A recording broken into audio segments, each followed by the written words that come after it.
But Desiree Chen, who joined us in June, is a graduating senior at Howard University, majoring in broadcast journalism and minoring in sociology. She currently serves as our Google News Initiative Fellow here at an African American newspaper that's here at the Washington Informer. And she's an award-winning multimedia journalist with a clear mission of amplifying Black stories, which is what we really love.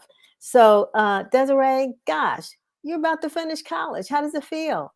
It feels good. I actually am done with all of my classes. I have no finals, so it definitely feels good to be finally done and to be the first in my family to ever do so. It's just another big plus on top of that. Just to see like how my siblings looked up to me so much. My sister, she went to the HBCU. She's a freshman at Harris Stowe in St. Louis. And just to see like how I kind of shaped that vision for her and allowed her to kind of follow me and show her my life and show her how things are supposed to be done versus the way that we grew up on the south side of Chicago, not seeing many people go to college, not seeing many people be in corporate America or in the news industry and things like that. So it feels really good to finally finish. Well, in addition to producing this show, and you produced a show earlier in the year, and I think you've done a great job. I appreciate that. But you're also an author. And when you mentioned your sister, I thought about that. We talked about it before, but you've written a book, and it was a great read. I couldn't stop reading it. Tell us the name of the book.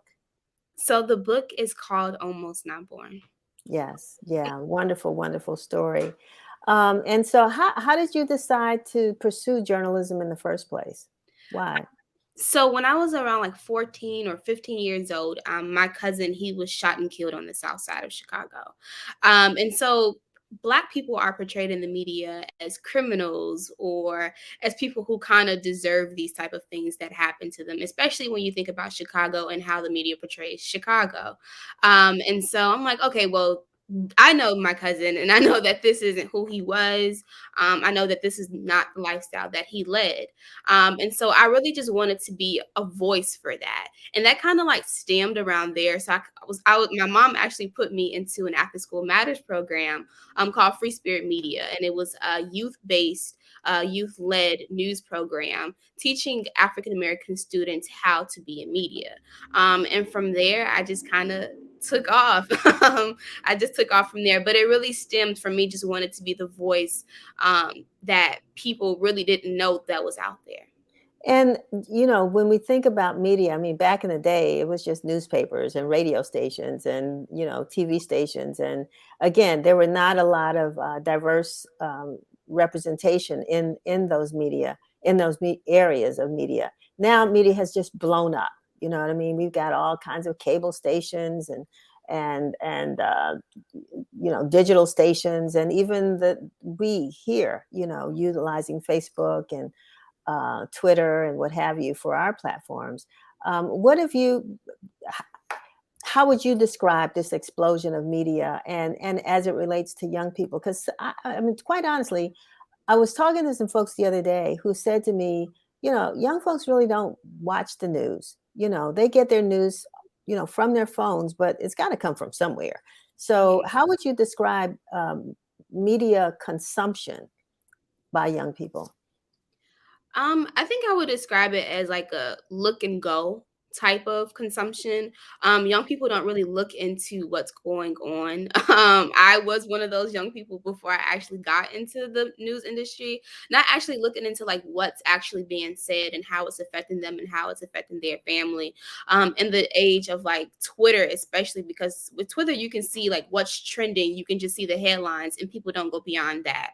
And so I think young people these days, they just see the headlines and they don't look beyond that. I mean, not just young people, older people too, but mostly young people, because of the way that Instagram and Twitter and TikTok is kind of structured. It only allows you to see the headlines and you don't really click on the link and try to go out of the app. But what I can say is that TikTok is doing a little better job of like expounding on these news stories, because TikTok is visual, video based. And so they kind of break down these stories in a way that's quick. we're in a microwave age, so everybody just wants the scoop quick. They don't want to actually sit and read a 500 word, you know, essay about what's going on in the news, or they want to sit an hour newscast. They just want to, okay, can I get this in 30 seconds? Can I understand it? And, you know, and things like that. So I think it's just kind of like quick consumption, nothing more, nothing less. So you're about to take off. Can you share where you're going? Yeah, so I will be going to CNN after I graduate, officially graduate. Wonderful. Leaving us to go to CNN. Woo, woo, woo. But, I mean, I only wanted to say that because you're going to a total news station. And, how is it that you see media organizations like CNN and like the Washington Informer reaching younger markets if they only, I mean, there's a lot of work, as you know, because we're about to watch we've watched how you've put this together. We've watched other news productions you've put together that we've used in the Informer on Win TV. And we know, there's a lot of work that goes into producing this content and telling these stories. And it's sort of disheartening to hear that people just want to read the headline. We could just put headlines and not write stories, right? But that's not what we do. That's not what you were trained to do. So what do you see going forward that media organizations should do to engage readers more, or would they just mature into becoming more fuller readers? I think, well, I think they will mature into be fuller readers, like eventually. But I think it's kind of like we have to meet each other halfway. You know, with like news industries, news media companies are doing now, like social media and things like that. But I also think it really just buckles down to telling the stories that matter, and telling the stories that matter to younger people. Because when you look at the news stories, you see like a lot about COVID and, you know, like a lot of stuff that younger people are just like, okay, it happened, get over it. Like I said, this is a microwave age. But I think it's more of telling the stories, those stories that matter. There's a lot of things that young people care about that just isn't being told in the media. I think younger people don't see themselves in the media, and that's why they don't consume Mm. it as much. And so I think that's what really needs to change is telling the stories of younger people and meeting them where they are, telling the stories that they want to hear and that they amplify themselves. So for example, the trap stitch story, I thought that was a perfect story to bring on because young people are looking into that. She blew up on TikTok. I think it's all about just getting into what's trending, and finding the story behind it. That's interesting, and I agree because when we talk about young people seeing themselves in the media, even the representations are not all that positive. We keep talking about our children in the future, but a lot of times what we present is not a positive image of young folks. And so I get your point on that. And the fact that you have decided to, you've gone on to college, you're about to graduate. Uh, this has been a time when people are even questioning that route. Why do you think college is important, and what would you tell young people about making that decision? I think college is important because I think education is key. Like I said, where I come from, not a lot of people go to college. Not a lot of people make it out of the hood, if that's what we want to call it. Not a lot of people make it out of those situations. And I feel like the more you know, the more you'll do and the better you'll do. And even if it's not college, some type of education, whether it's trade school, whether it's something that can just advance you in life out of the situation that you're in.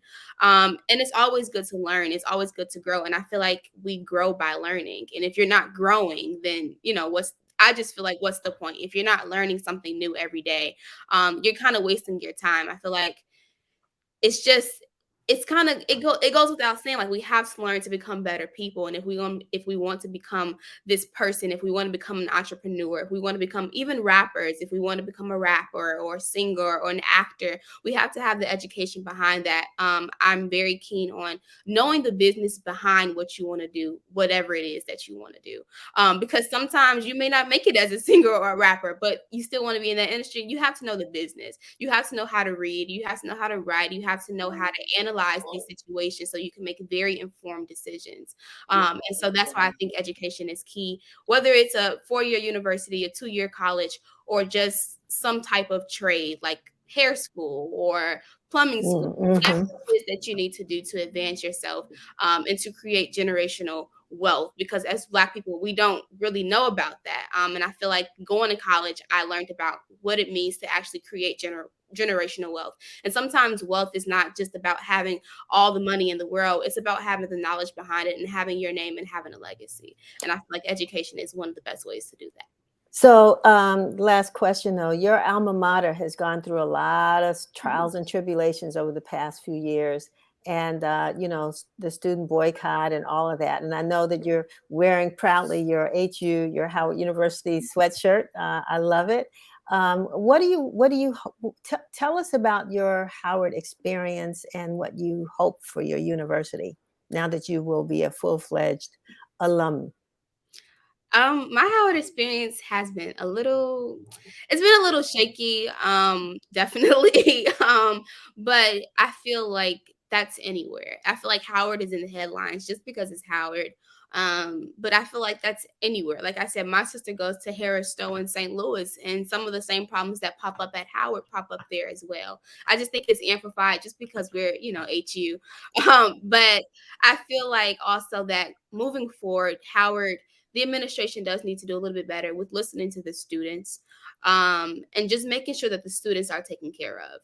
Because, like me, there are many first generational college students who don't have resources, who don't have the means to live off campus, who don't have the means to go out and buy their own food, and they depend on the university to take care of them. When their parents send them to Washington, D.C., Howard University, they expect this university to make sure that their child is taken care of. And I think that Howard just needs to do a little better job of making sure that these students are taken care of. And that means by any means necessary.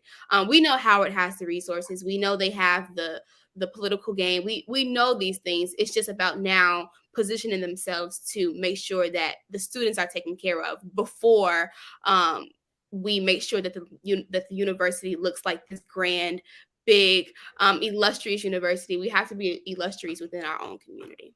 Wonderful. Well, I hope the president hears that, and that that the other students know that you wish them well as time goes on. I know that we are running out of time, and you have one last segment of the program that we're looking forward to presenting, which is about Kwanzaa, because Kwanzaa is the last say holiday celebration of the year. And so but we just realized if one, with reading your book, and you don't talk about it much, but that you're a very spiritual young lady. You do place God first. And so we were trying to figure out what we could get you, as just a token of our appreciation. It's a small token, but we thought about a prayer plant. And Angel is bringing that to you now. It's a prayer plant. And as you take care of that plant, we want to let you know that all of those leaves represent the members of the Washington Informer family, that we're keeping you in our prayers. And as we had to try to figure out the color of the vase, we figured, why not blue and white, since you are a bison and it's a bison color. And so we just want to say thank you so very much. Thank you. Thank you so much. All righty. Where do you come to get all you know?